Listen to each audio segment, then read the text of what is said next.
Good evening, everyone, and welcome. Please say hi. Like to see who's here. Not just me. Say hi to each other as well in the comments. Bring the mic a little bit closer here. Welcome, everyone. It's finally feeling like fall here in Hagerstown. Got my Halloween shirt on. Tonight, we're going to be talking about the plagues. We're finally getting into the plagues of Egypt. Just the first three we're going to look at tonight. And tonight, the news item will kind of be a part of the biblical discussion, actually, because I just couldn't break it apart, really. It was just right there. So, each week we're doing a survey of the Bible, and each week we're hitting one Bible story that I believe to be one of the critical basic stories that everybody who professes Christianity needs to know. And we're going from 1 week to the next, and I did send out not just one, but two versions of the lesson this afternoon. I decided, first I was just going to take one plague, then I said, no, they're in triplets, I need to do the first three. So if you open the first email, you need to open the second email, and that'll have the paraphrasing of this week's story in it. Hey, we've got Rob here with Tina. There's no Tina.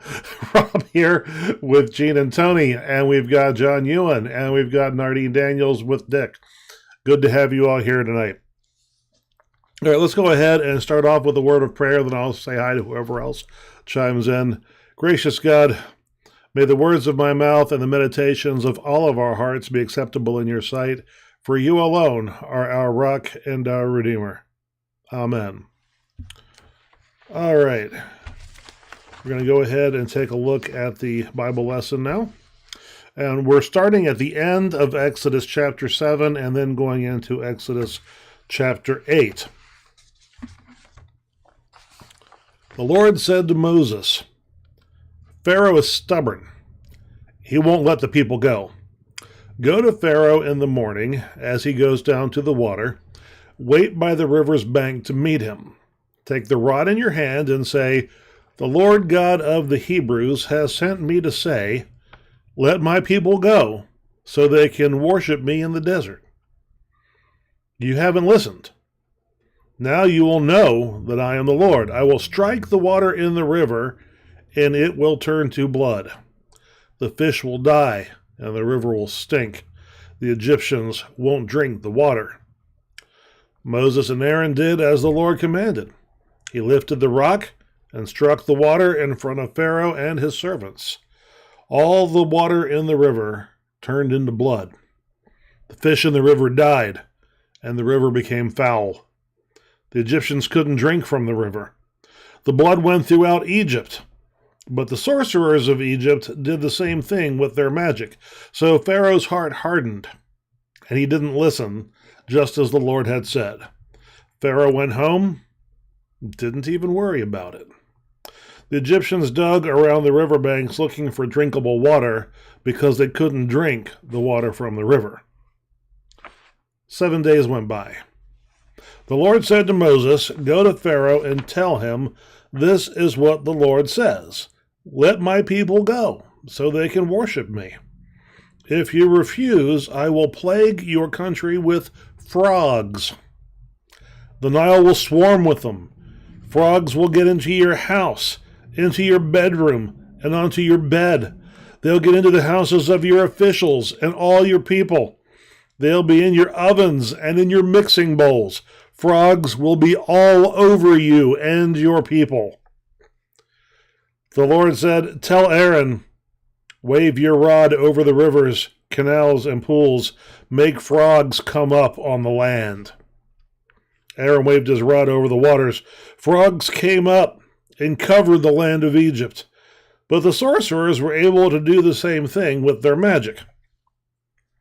Then Pharaoh called for Moses and Aaron and said, Ask the Lord to take away the frogs, and I will let the people go. Moses said, I give you the honor of picking the time that I will pray for you. Pharaoh said, Tomorrow. Moses said, As you wish, then you will know that there is no one like the Lord our God. Moses and Aaron left and cried out to the Lord about the frogs. the Lord did what Moses asked, and the frogs all died. The people gathered them together in piles, and the whole country stank. But when Pharaoh saw that it was over, he hardened his heart. He wouldn't listen to them. It was just like the Lord had said. The Lord said to Moses, "Tell Aaron, take your rod and strike the ground. The loose dirt will turn into lice." They did, and there were lice on every man and animal in Egypt. The sorcerers tried to make lice with their magic, but they couldn't. They said to Pharaoh, "This is the work of God." But Pharaoh's heart was hardened, and he didn't listen to them. It was just like the Lord had said. This is the word of our Lord. Thanks be to God. Kathy and Jeff here. Love this shirt. Thank you. I have several Halloween-themed Hawaiian shirts. And Joan says hi. Hello. So, let's talk about this. And those of you who were in worship at Otterbein on Sunday or watched it online, you heard me talk a little bit about this in a different kind of approach. I've always believed that God sometimes puts roadblocks in our way when we're following the wrong path. And my life experiences have reinforced this belief. There were times when I knew that there was something I was supposed to do, but something else looked more appealing to me, so I started to pursue that thing, and God put a roadblock there that just reminded me, that's really not supposed to be what I'm doing. That's really not what I'm supposed to be doing right now. But I've also always believed that everything that is worth doing is difficult, especially God's work. So it's foolish to expect smooth sailing when we're following God, which creates a dilemma. How do we know the difference between obstacles that need to be overcome and that how do we know when it's just one of those times when we need to be more determined, more stubborn, step up to the plate, forge ahead, damn the torpedoes, so to speak? How do we know when it's one of those times versus a time when God is telling us, no, you're on the wrong path? How do we tell the difference between an obstacle in the path that we're supposed to be on versus a warning sign on the path that we're not supposed to be on? And folks, when I figure that out, I will write a book on it. I'm actually asking the question because I don't know the answer. Sometimes I feel like I know the answer in the moment. Other times, I still don't know to this day which one it was, years later. So in this story, though, of course, Pharaoh is on the wrong path, and God plagues him 10 times. So the first 9 plagues come in triplets, and we're going to take those triplets one triplet at a time. The 10th plague stands on its own, and we'll treat that one separately. So that means, including this week, we'll be on the plagues for 4 weeks, 3 plagues each week, and then the 4th week, the 10th plague by itself. The first 3, at least according to Wikipedia, are meant to tell us about God's power. Now, scholars have long debated whether the first plague is meant to be understood literally. Did the water become actual blood, or did the water just turn into the color of blood and then become foul when things started dying in it? Supposedly, there are times when the Nile has turned red. I say supposedly because I've read different accounts of how and when this was happened, and they conflict with each other. According to one source, I should say several sources, what happens is sometimes when there's catastrophic flooding and the Nile overflows its banks, the current is much stronger than usual, and that stirs up the sedimentation on the bottom of the river and clouds up the water. It's a reddish color, and all that muck in the water kills the fish. The fish can't breathe, whatever you call it when fish use their gills. And it kills all the fish. And supposedly that happens sometimes, and it looks dark red, like stagnant blood. Another source says no. What happens is sometimes the Nile has had microorganisms polluted that have infected and killed everything in the water. Either way, either scenario, the stuff in the Nile dies, and so you've got this foul stench coming up out of it and dead fish floating on the surface. So is that what's going on here, or is it something supernatural going on and the water has actually turned into literal blood? I tend to believe that it's not meant to be taken literally, that it's meant to be, that we're meant to read this as it turned red like blood. And the reason I believe that is because if it's actual blood, that makes this particular plague very different from all of the other plagues. And to the degree that you'd wonder why they would do this one, why God would do this one first, because all of the other plagues can be interpreted as natural disasters. Okay? Now, these natural disasters are very extreme as these things go. These would be extreme versions of these natural disasters, and certainly it's statistically highly unlikely that you would have all of these natural disasters, boom, boom, boom, synchronously like that. But if you were a skeptic, you could say, oh, well, that's all just a coincidence. But not with the blood, okay? There is no natural disaster that can result in a river being full of blood, okay? So I think that the way I read these stories is that each time along the way, Pharaoh has a choice. He can say, all right, well, Moses said this was going to happen, and it happened. Therefore, Moses as God did this. Or he can say, well, I know he said this was going to happen, but I don't know what he knows or doesn't know, but this is just a natural occurrence. This happens sometimes. This isn't anything out of the ordinary. To which as people say, oh, yes, it is out of the ordinary. It's never happened this bad before. So if the river is not literally blood, then it makes more sense for Pharaoh to have this choice to let his heart be opened, or to let his heart be hardened. And of course, each point along the way, he decides to let it be hardened. So from the people's perspective, this could all be a coincidence, or it could be the hand of God. And the sorcerers, of course, eventually decide that it is, in fact, the hand of God. They literally say it's the finger of God.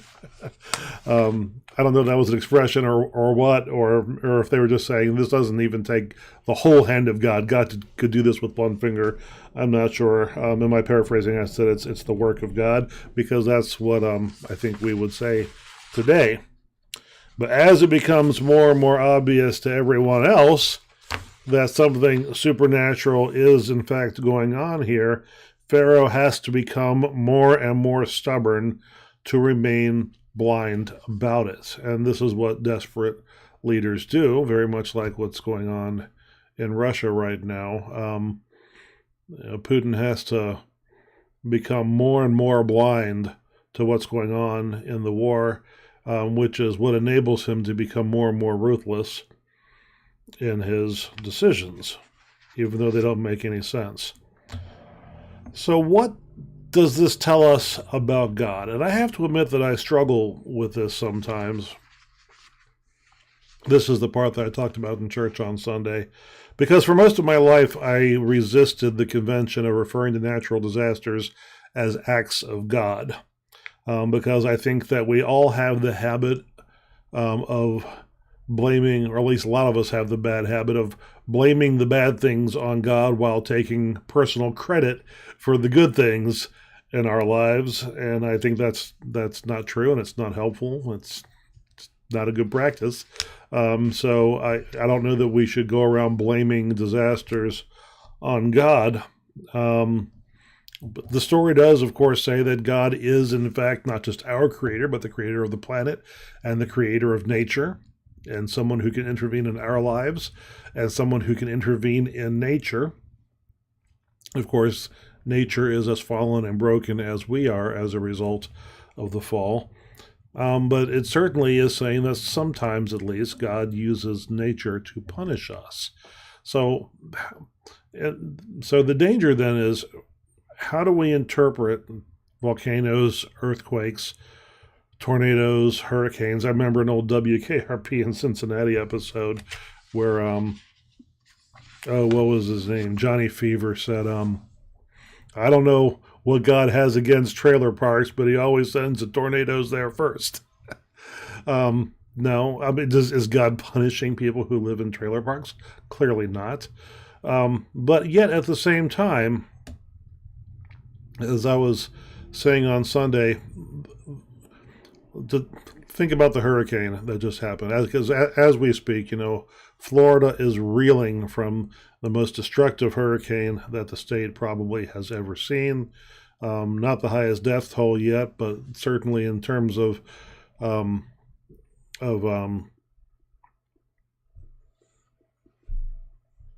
what's the word I'm looking? Property damage, and that's a big deal, because there are people who lost everything and they're going to have to relocate.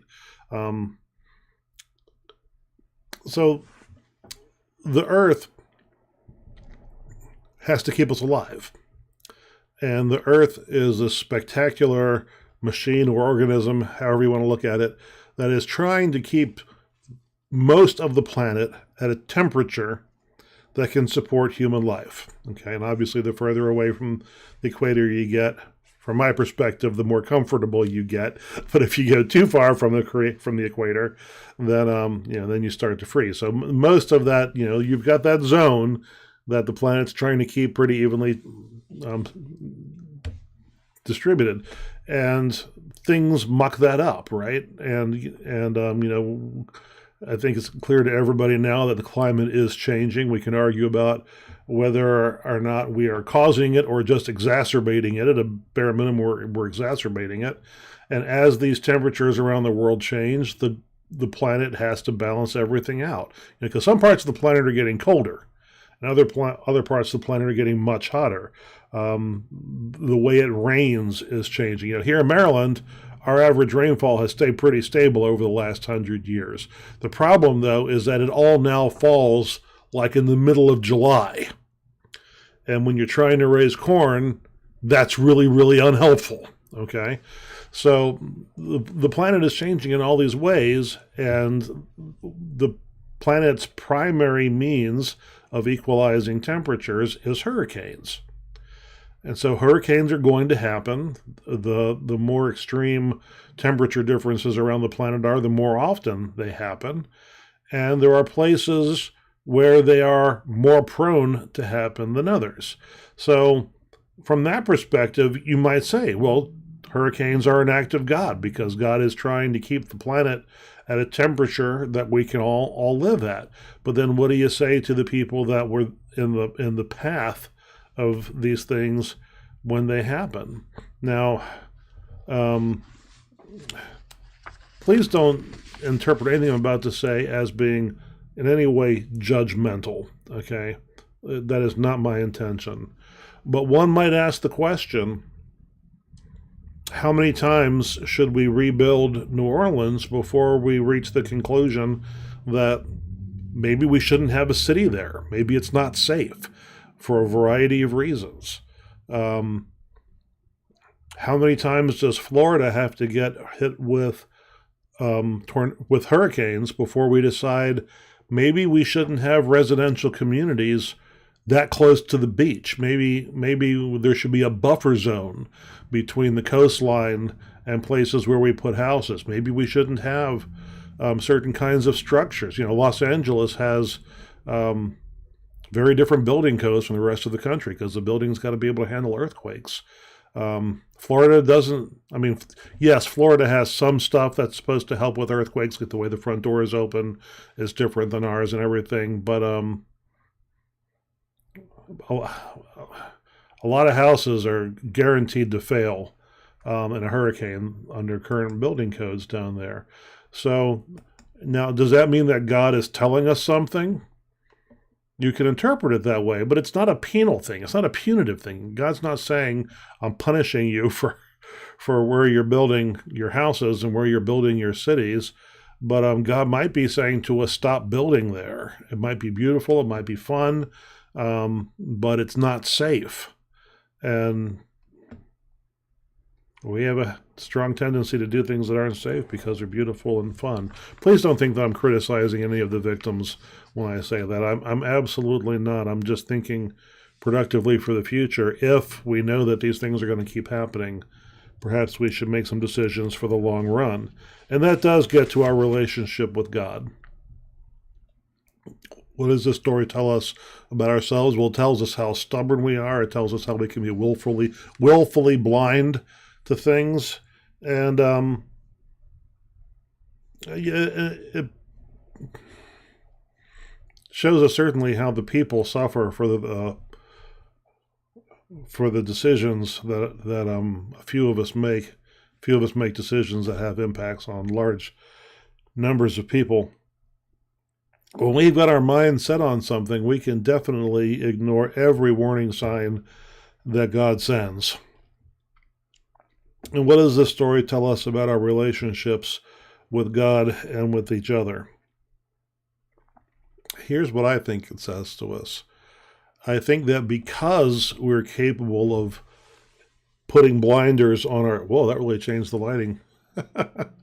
Because we're capable of putting blinders on ourselves, because we're capable of ignoring the warning signs that God sends us, that's why we need people in our lives who will say to us, hey, are you sure this is what you should be doing right now? Do you think maybe God is trying to tell you something?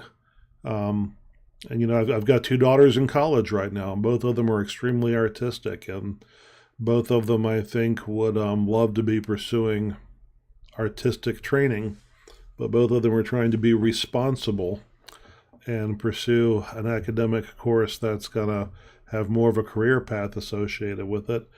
And every time something goes wrong, I'm wondering, is that God trying to tell us that they should be following their passion? And I don't know the answer to that, but no one person does. And that's why we need to talk about these things. I'm a Methodist. And in the Methodist world, you can't just announce to the world that I'm going to be a pastor because God told me to. You have to have a conversation with a bunch of people over a long period of time saying, these are the things that have happened in my life that I believe were God trying to tell me this, that, or the other thing. And the people push back on that. And they might also say, well, look at these other things over here. Did you ever stop to think maybe God was trying to tell you something there?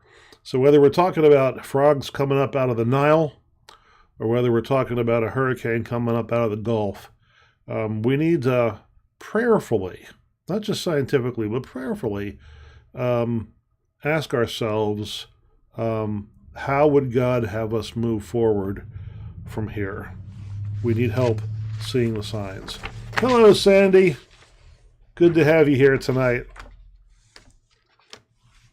Glad you were able to join us the night of.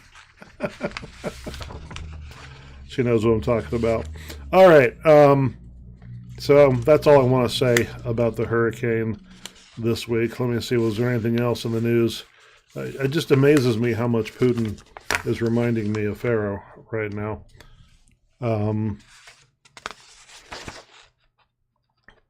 Don't think there was anything else in the news that I wanted to talk about other than, once again, the Methodist Church is going to do whatever it can to help the folks down in Florida recover.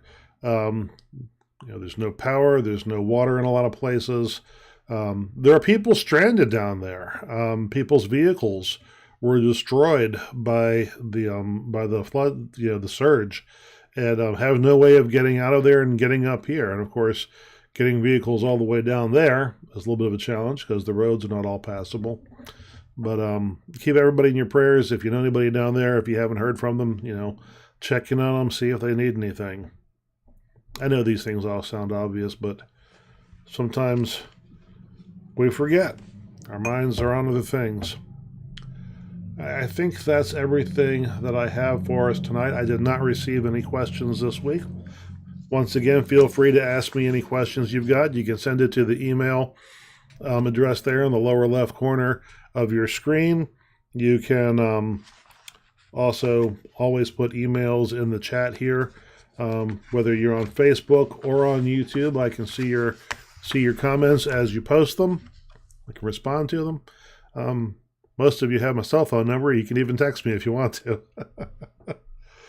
All right, folks. Thank you for joining tonight. Next week, we'll be doing the next 3 plagues. Yeehaw! It's interesting looking at the different translations. I'm used to this plague, the last plague tonight being the plague of the gnats.